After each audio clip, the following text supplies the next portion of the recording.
It's not the duty of people who are not involved to deny the pain of people who are involved.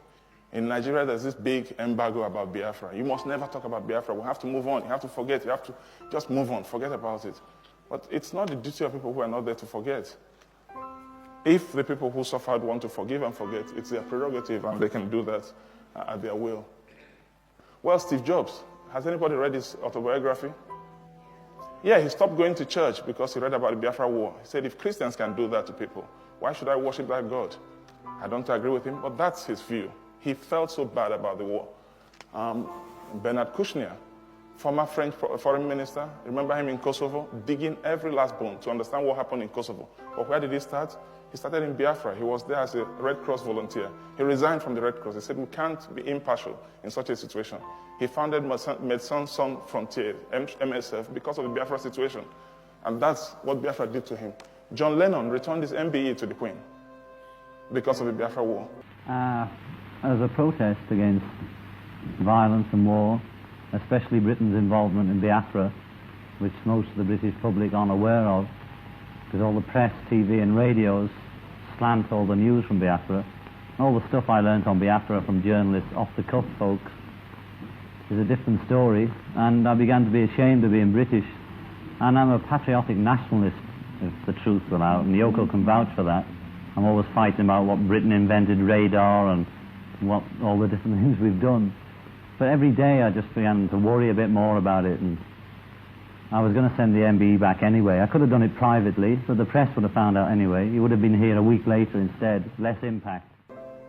Jimi Hendrix was playing concerts to raise money for the children in Biafra. He was raising money to feed people like me. I would have died if those flights hadn't come in. 3,170 flights in 3 years that came in with all the food we wanted because there was no way to feed Biafra. And of course, part of the war strategy was to starve and kill everybody. Akanu Ibiam, he had all the awards from here. CBE, MBE, everything, right up to the knighthood. He returned all of that to the Queen because of the war.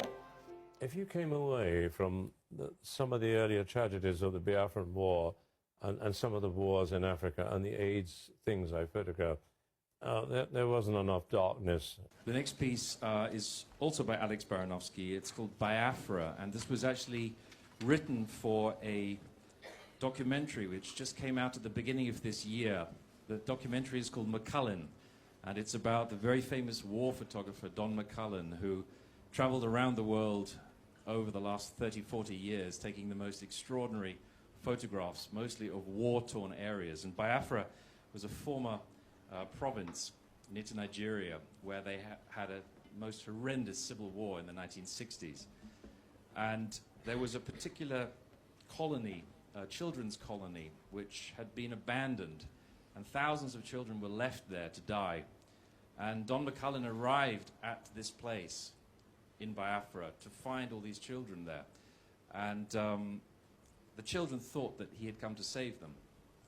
But the truth was he was there as a photographer. He'd come to take photos. You know, I'd walk into a school in Biafra and I would see 800 children dying.